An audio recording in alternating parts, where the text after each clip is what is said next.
Many people over the Dragon Boat Festival in May were stranded for days on the Suhua Highway when landslides struck. Some only got home by making a loop all around Taiwan. Others were rescued by ferries. The incident revealed the precariousness, not to mention the high cost, of getting to and from eastern Taiwan. A $50 billion project to upgrade the Suhua Highway has been underway since 2011, but it faces safety and environmental issues. Today, we look at the difficulties the project has faced and whether there might be better alternatives. Our Sunday special report.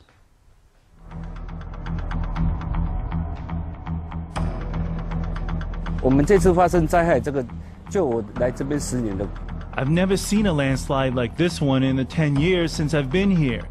During the Dragon Boat Festival in May, a sudden rock slide caused a section of the Suhua Highway around the 112-kilometer mark to collapse, shocking even the engineers on the site.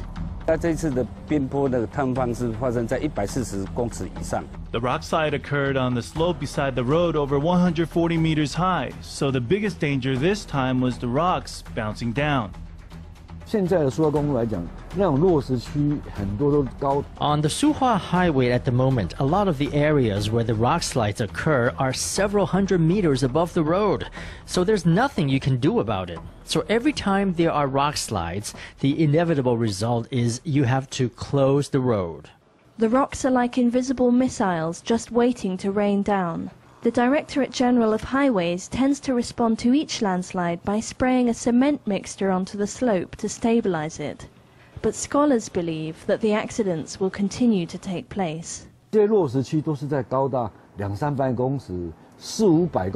areas of falling rocks are all on mountains between 200 and 500 meters high. You can't say you're going to spray stabilizer over the whole of the mountain face. Facing the uncertainties of the current road situation, many Hualien residents are eagerly awaiting the completion of the Suhua Highway Improvement Project, which started construction in 2011. It will open up a new route, with tunnels and bridges bypassing the sections of the road that are most vulnerable to collapse. Construction on the tunnel is 89% complete. There are probably 200 to 300 people working on the site inside the tunnel. This is the construction site between Dong-ao and Su-ao. The most recently completed section here is the 3.4-kilometer long Dong-ao tunnel. The construction leader led our crew into the tunnel. The further you go into the depths of the tunnel, where the work is the most intense, the stronger the claustrophobia that results from cutting open the bowels of a mountain and cramming it with heavy vehicles and machinery. But what's more surprising is the sudden roadblock. The road ahead is blocked at the moment. It was open before, but there was a cave-in. When there's a cave-in, it might take up to 3 months to fix. This section of the tunnel had already been painstakingly carved out at great expense. But in mere seconds, 25 meters caved in.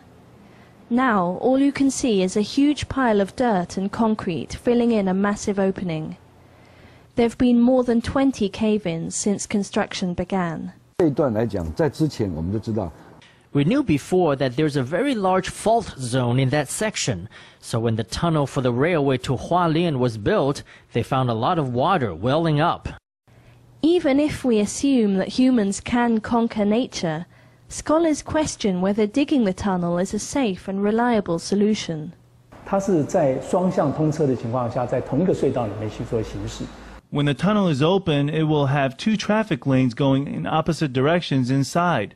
So when there are heavy-duty trucks driving through the new tunnel, if one day there's an accident, it will have enormous consequences. The government invests more than 80 million NT dollars a year in maintaining the fragile geology around the Suhua Highway. But by throwing 50 billion NT at the improvement project, they've chosen a laborious solution which is not even sure to be safe. Is there really no other way? The big landslide at the end of the Dragon Boat Festival stranded many people and vehicles on the highway. Extra rail services were provided to help people leave, but couldn't take passengers in cars. ferries were called in to solve that problem. It was the first time that the government arranged a transport solution with ship operators. One of the ferries, the Natchan RERA, made 3 round trips, carrying over 1,500 people and almost 500 vehicles. We need to change our old ways of thinking. We used to rely on railways and highways, but the whole process of building them and maintaining them entails a high price. For example, building them will always damage our environment. The maintenance costs are phenomenally high. So sea transport is certainly one good solution we can switch to in the future.